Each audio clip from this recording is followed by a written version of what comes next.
ایمان لائے, فوراً قربانی دینے کے لیے تیار. کیونکہ موسیٰ علیہ السلام کی باتیں تو سن چکے تھے پہلے, کفر کی حالت میں بھی سن چکے تھے, لیکن شک میں تھے کہ پتہ نہیں یہ صحیح کہہ رہے ہیں غلط کہہ رہے ہیں. جب یقین ہو گیا یہ اللہ کے پیغمبر ہیں, تو بھائی پیغمبر کی زبان سے سچ کے سوا کچھ بھی نہیں نکلتا. وَلَوْ تَقَوَّلَ عَلَيْنَا بَعْضَ الْأَقَاوِيلِ لَأَخَذْنَا مِنْهُ بِالْيَمِينِ ثُمَّ لَقَطَعْنَا مِنْهُ الْوَتِينَ. قرآن کہتا ہے پیغمبر اگر مجھ پہ کوئی جھوٹ کی نسبت کر دے, کوئی غلط بات کر دے, میں دائیں ہاتھ سے پکڑ کے شہرک کو کاٹ ڈالوں. پیغمبر کی یہ مجال نہیں ہے, پیغمبر کے لیے ممکن نہیں ہے کہ وہ کوئی ایسی بات کرے جو اللہ کی نہ ہو, لیکن اس کی نسبت کس کی طرف کر دے؟ اللہ کی طرف کر دے. تو جادوگروں نے دیکھ لیا تھا کہ موسیٰ علیہ السلام نے بتایا کہ جو اللہ کے لیے قربانی دیتا ہے جنت ملتی ہے, جو کفر پہ مرے گا, نافرمانی پہ مرے گا, کہاں جائے گا؟ جہنم میں. پہلے شک تھا, اب کیا ہو گیا؟ یقین. اب جب جنت کا یقین ہو گیا تو پھر ہماری طرح کا لنگڑا لولا ایمان نہیں ہے. ہماری طرف ہم پتہ کیسا ایمان, ٹرائی کر کے دیکھو, دین پہ چلو, اگر آخرت ہو گئی تو کامیاب ہو جائیں گے, نہیں ہوئی تو چلو ختم. نہ یہ نہیں ہے. جادوگروں نے کہا انما تقضی هذه الحیات الدنیا, تو جو کچھ کرے گا اس دنیا میں کرے گا. کیا ہو گیا بھائی؟ بیٹھ جائیں بھائی, بیٹھ جائیں, پیچھے بھی لوگ دیکھ رہے ہیں نا, بیٹھ جائیں, پیچھے لوگ بیٹھ جائیں, شاباش, بیٹھ جائیں, شاباش, شور نہیں کریں. تو جادوگروں نے کیا کہا, بس میں بات کو سمیٹ رہا ہوں جلدی سے نا, ہاں بس ٹاپک بھی مکمل ہو رہا ہے میرا. کیا کون سے والے؟ اچھا, تو دیکھو کیا کہا جادوگروں نے, انما تقضی هذه الحیات الدنیا, تو جو کچھ کرے گا اس دنیا میں کرے گا. کتنا کر لے گا, ترقیاں کتنی دے دے گا, سزائیں کتنی دے دے گا. انا آمنا بربنا لیغفر لنا خطایانا وما اکرہتنا علیہ من السحر. ہم جب اللہ پہ ایمان لائیں گے تو اللہ جو کچھ ہمیں دے گا تو اس کا تصور بھی نہیں کر سکتا. اللہ کیا دے گا ہمیں؟ سب سے پہلے اللہ ہمارے کفر میں جو ہم نے گناہ کیے سب معاف کر دے گا. ایمان کی برکت کیا, ایمان لاتے ہی الاسلام یہدم ما کان قبلا, پچھلے سارے گناہوں کی دیوار کو گرا دیتا ہے. دوسرا, ہم نے کلیم اللہ کے کلیم سے مقابلہ کیا ہے. اس کا تقاضا تو یہ تھا ہم پہ فوراً عذاب آ جاتا کہ ہم پیغمبر کے مقابلے میں آئے. ہم ایمان لائیں گے, اللہ یہ گناہ بھی ہمارا معاف کر دے گا. دیکھو جس کے دل میں ایمان ہوتا ہے نا اس کو مغفرت کی بہت فکر ہوتی ہے. آج لوگ آتے ہیں مختلف مسائل لے کر, مفتی صاحب میرے ساتھ یہ مسئلہ چل رہا ہے اس کے لیے دعا کریں, مفتی صاحب میرے ساتھ کاروبار نہیں چل رہا یہ دعا کریں, مفتی صاحب میرے گردے میں پتھری ہو گئی ہے دعا کریں, مفتی صاحب میرے گھٹنے کے مسئلے چل رہے ہیں دعا کریں, وغیرہ وغیرہ. ایسے بہت کم لوگ ہوتے ہیں جو کہتے ہیں مفتی صاحب آپ دعا کرو اللہ میرے پچھلے سارے گناہوں کو معاف کر دے. ہمارے نبی کے پاس زیادہ کیسز یہ والے آتے تھے, آخرت والے. اور ہمارے نبی بھی جب صحابہ کو کسی عمل پہ ترغیب دینا ہوتی نا تو آپ فرماتے یہ کام کرو اس سے گناہ معاف ہوں گے, یہ کام کرو اس سے گناہ معاف. آج ہم جب کسی کو کسی عمل کی ترغیب دیتے ہیں یہ کام کرو پیسے میں برکت ہوگی, یہ نیکی کا کام کرو صحت اچھی ہوگی, روزہ رکھو کولیسٹرول کم ہوگا, ہے بھائی. صحابہ کو ترغیب دینے کے لیے حالانکہ وہ گناہ نہیں کرتے تھے, وجہ کیا تھی؟ ان کو پتا تھا مغفرت اللہ کی نعمتوں میں سے سب سے بڑی نعمت ہے. قیامت کے دن معافی تلافی ہو جائے اس سے بڑی کوئی نعمت ہو نہیں سکتی ہے. نبی صلی اللہ علیہ وسلم نے ایک مجمع میں اعلان کیا کہ قیامت کے دن 70,000 لوگ وہ بغیر حساب کتاب کے جنت میں داخل ہوں گے جو تعویذ گنڈوں سے بچتے تھے, اللہ پہ کامل توکل کرتے تھے. اور کامل توکل کیا, اور بھی اس میں آپ نے صفات بیان کی. حضرت عکاشہ فوراً کھڑے ہو گئے, یا رسول اللہ آپ اللہ سے دعا کریں اللہ مجھے بھی انہی لوگوں میں شامل کر دے. ایک دم فکر ہوئی کہ میں بھی ان لوگوں میں آ جاؤں. یہ صحابہ کو فکر, نبی نے فوراً دعا کی اللہم اجعل عکاشۃ منہم, اے اللہ انہی 70,000 میں عکاشہ کو بھی شامل کر لے. دوسرے صحابی کھڑے ہوئے, یا رسول اللہ آپ دعا کریں اللہ مجھے بھی ان لوگوں میں کر لے. آپ نے کیا فرمایا؟ سبقک بہا عکاشہ, عکاشہ تم پہ سبقت لے گئے. یعنی یہ قبولیت انہی لوگوں کے لیے ہے جو آخرت پہ زیادہ حریص ہے.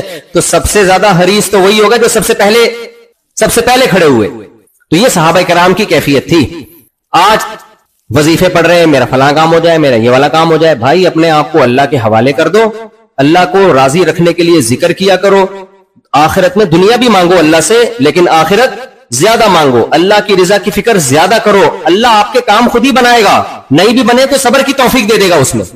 اب دیکھو جادوگروں کا کام بنا یا دنیا کے لحاظ سے بگڑا یا کام. جادوگروں کا کام تو ایمان لانے کے بعد کاروبار میں برکت ہوئی یا بیڑا غرق ہو گیا کاروبار کا, ہے ختم. لیکن انہوں نے اپنے آپ کو اللہ کے حوالے کر دیا اور کہا کہ جو ہے اب کون کرے گا؟ اللہ، اور اللہ ضائع نہیں کرتا. فقضی ما انت قاض انما تقضی هذه الحیات الدنیا انا آمنا بربنا لیغفر لنا خطایانا وما اکرہتنا علیہ من السحر واللہ خیر وابقا. یہ بڑی زبردست کہا کہ اللہ جو بدلہ دے گا وہ تجھ سے زیادہ بھی ہوگا اور ہمیشہ بھی رہے گا. تو جو بدلہ دے گا وہ اللہ کے بدلے سے کم اور ختم، تھوڑے دنوں میں ختم. اللہ جو دے گا وہ تجھ سے زیادہ بھی ہوگا اور ختم بھی نہیں ہوگا. تو بے وقوفی ہے یہ زیادہ کو چھوڑ کے کم پہ راضی ہو جاؤ، ہمیشہ کو چھوڑ کے فنا ہونے والی چیزوں پہ راضی ہو جاؤ. آپ کے لیے شادی میں 2 آپشن ہو. ایک خاتون ہے جو کہہ رہی ہے آپ سے شادی کر رہی ہوں، لیکن محلے والوں نے بتایا کہ آپ سے پہلے بھی کئی مردوں سے یہ شادی کر چکی ہے، 2-4 دن کے بعد مارکیٹ سے کیا ہو جاتی ہے؟ شارٹ، بھاگ جاتی ہے. اور ایک بیوی وہ ہے جو اس سے خوبصورت بھی زیادہ ہے، اخلاق میں بھی اچھی ہے. لوگ کہہ رہے یہ خاندانی آدمی کی بیٹی ہے، یہ جب شادی کرے گی تو اس کی ڈولی آئی ہے، کھٹولی نکلے گی، جنازہ نکلے گا، خود تمہیں چھوڑ کے کبھی نہیں بھاگے گی. پہلی والی بدصورت بھی ہے، رپورٹیں بھی کلیئر نہیں ہے اس کی. رپورٹس یہ ہے کہ یہ پہلے بھی کئی دفعہ اس کی شادی ہوئی ہے اور طلاقیں لے کے بھاگتی ہے. یہ تو کس سے کرو گے شادی؟ جب تک نوجوان کو شادی کی مثال نہ دی جائے سمجھ میں ہی نہیں بات آتی ہے. وہ جادوگروں کی گھنٹے سے مثال دے رہا ہوں، کوئی سمجھ میں نہیں آئی ہوگی ان کو، یہ مثال سمجھ میں آ جائے گی. تو جو کالی کلوٹی ہے، جو بدصورت ہے، اندھیرے میں نظر ہی نہیں آتی، وہ اتنی بلیک ہے، تو وہ اور بے وفا بھی ہے. اخلاق اچھے ہوتے تو چلو پھر بھی کہتے ہیں، اور دوسری خوبصورت بھی ہے، با اخلاق بھی ہے، با وفا بھی ہے، یعنی اس سے بہتر بھی ہے اور رہنے والی بھی ہے. تو ترجیح کس کو دو گے؟ اور ایسی صورت میں اگر کوئی کہہ رہا ہے پہلی کو ترجیح دوں گا، حالانکہ پتہ ہے بھاگ جائے گی، تو وہ بے وقوف حماق. حکیم اختر صاحب رحمہ اللہ تعالیٰ ایسے لوگوں کہتے تھے انٹرنیشنل گدھے، کہتے تھے نا وہ لفظ استعمال، انٹرنیشنل احمق. تو یہ انٹرنیشنل گدھے ہیں یا نہیں ہے؟ اس لیے میرے بھائی مسلمان دنیا کماتا بھی ہے، دنیا میں انجوائے بھی کرتا ہے اللہ کی نعمتیں، لفٹ نہیں کراتا زیادہ دنیا کو. سمجھ رہے ہو؟ دنیا کو زیادہ ویلیو آپ کہو بھی پھر کماتا کیوں ہے جب ویلیو نہیں دیتا؟ دیکھو جب آپ سفر میں ہو تو سفر میں کوشش کرتے ہو بزنس کلاس کا انتظام ہو جائے تو بزنس میں سفر کر لیا جائے، رفیق سفر آپ کے ساتھ اچھا ہو، کھانا سفر میں اچھا ہو. لیکن یہ نہیں ہوتا کہ بزنس کلاس میں سفر کر رہے ہو تو سیٹوں سے اور ایئر ہوسٹس سے آپ کو محبت ہو جائے. اب آپ ڈھاکہ ایئرپورٹ پہ اتر رہے ہو، آپ بول رہے ہو اتنی اچھی سیٹیں اور ایئر ہوسٹ اتنی اچھی، مجھے ابھی پرانی والی نظر آئے گی گھر جا کے، نہیں مجھے یہ والی چاہیے، چل میرے ساتھ.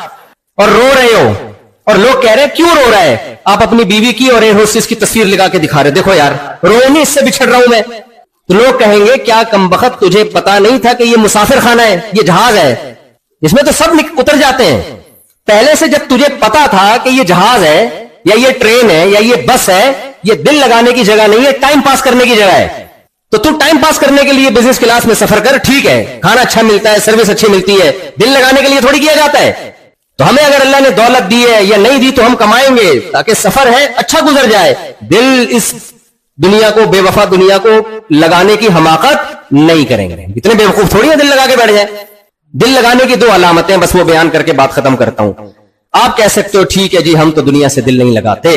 بھائی دل لگانے کی 2 علامتیں. نمبر 1، آپ دنیا کو اگر آخرت پہ ترجیح دیتے ہو نا تو اس کا مطلب آپ دنیا سے دل لگاتے. بعض مواقع ایسے آئیں گے، ایک طرف اللہ رسول کا حکم ہوگا، ایک طرف دنیا ہوگی. جماعت کی نماز ہے اور کسٹمر دکان پہ کھڑے ہوئے، اللہ کہہ رہے ہیں مسجد میں آؤ، کسٹمر کہہ رہے ہیں سودا دو، اور آپ کسٹمر کو چھوڑ کے مسجد میں آ جاؤ، تو اس کا مطلب آپ نے دنیا سے دل نہیں لگایا.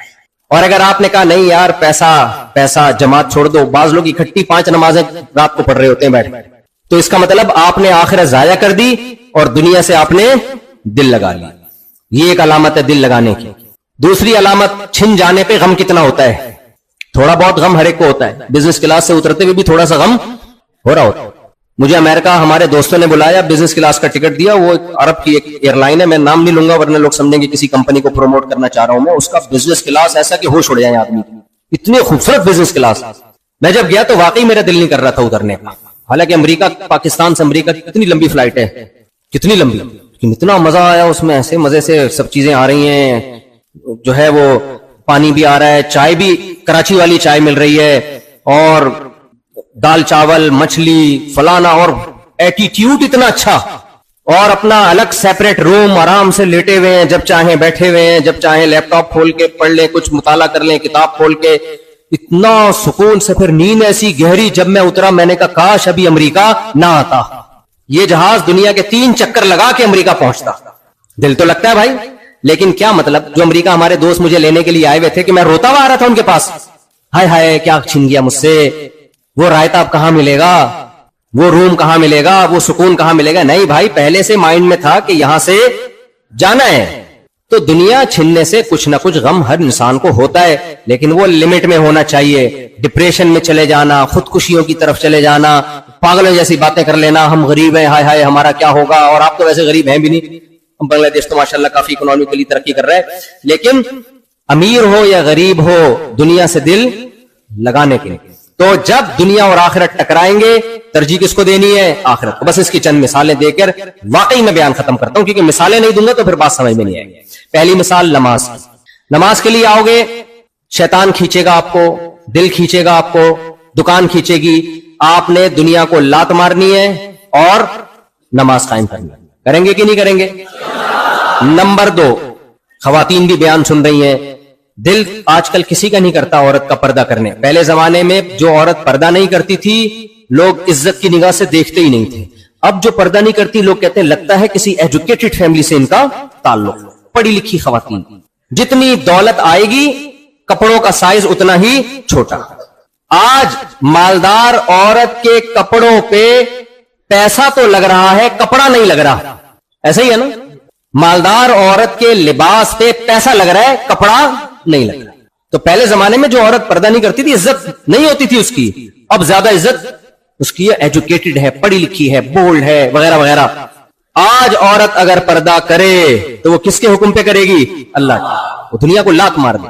اور میرے بھائی, بہت معذرت کے ساتھ, عورت پہ چچا زاد بھائی سے پردہ بھی فرض ہے, دیور سے پردہ بھی.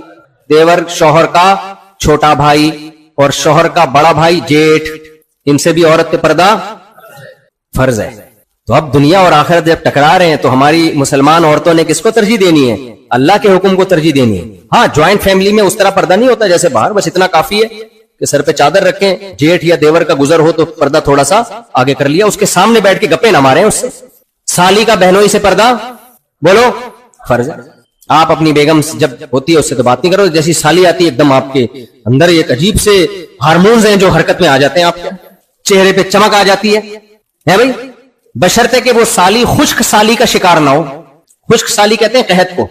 بعض سالی ایسی ہوتی ہیں قحط زدہ ہوتی ہیں, لیکن اگر تھوڑی سی بھی وہ خوبصورت ہے تو بیگم کو چھوڑ کے کدھر بھاگ رہا ہوتا ہے بھائی. یہ کس غیر مسلم گھروں میں ہو سکتا ہے, ہم مسلم ہیں, اللہ نے ہمارے لیے ہماری بیوی کو بنایا ہے, ہماری سالی کو نہیں بنایا.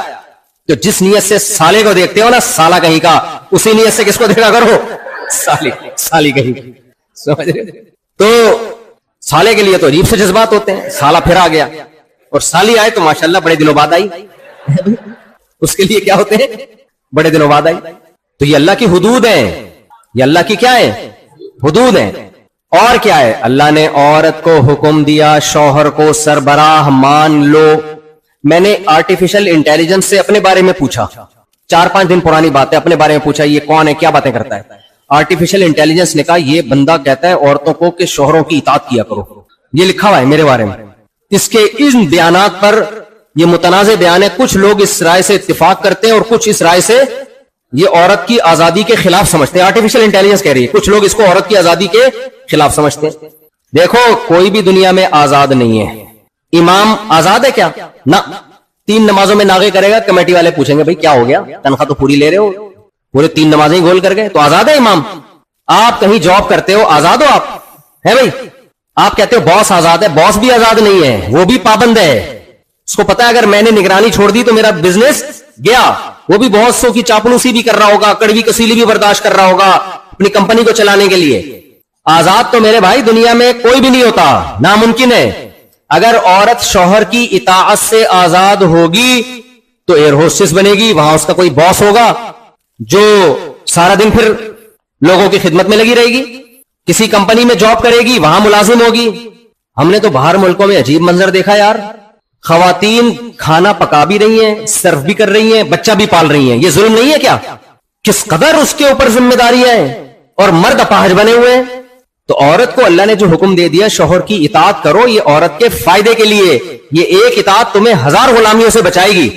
اور شوہر کو حکم دے دیا ساری زندگی کا نان نفقہ اس کے لیے, اور تمہاری وراثت میں بھی اس کا حصہ ہے. یہاں کچھ خواتین کہتی ہیں کہ ہمارے میاں تو ظالم ہیں اور وغیرہ وغیرہ, ہم کیوں ان کی اطاعت کریں, اور یہ تو ہمارے حقوق ادا نہیں کر رہے. بھائی یہ تمہارے میاں کا مسئلہ ہے, ساری دنیا کے میاں ایسے نہیں ہوتے. تو اس سے اسلام کا حکم خراب تھوڑی ہو جاتا ہے. کچھ عورتوں کو میاں غلط مل جاتے ہیں, جوڑ کے نہیں ہوتے, ہم پلہ نہیں ہوتے. ماسٹرز لڑکیاں میٹرک کے بھاگے ہوئے لڑکوں سے ان کی شادیاں ہو رہی ہیں. ایسے بھی واقعات ہیں. میٹرک بھی بڑی بات ہے, میں نے ڈاکٹر لڑکی کا نکاح 8ویں کے بھاگے سے کروایا ہوا ہے.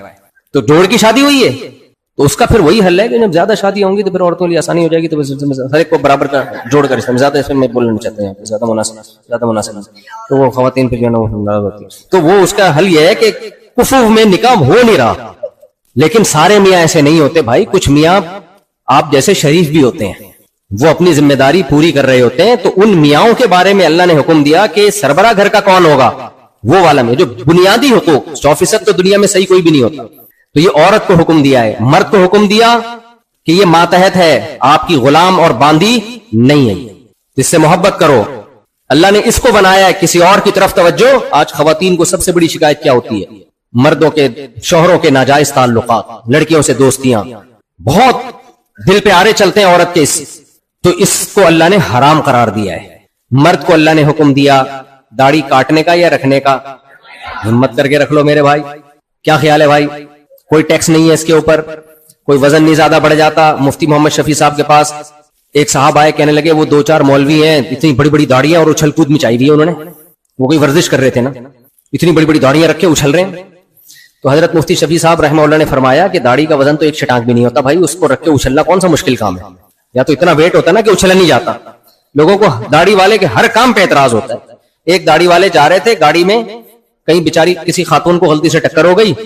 تو خاتون نے کہا اتنی بڑی گاڑی رکھ کے ٹکر مارتے ہو, اتنی بڑی داڑھی رکھ کے ٹکر مارتے ہو, شرم نہیں آتی؟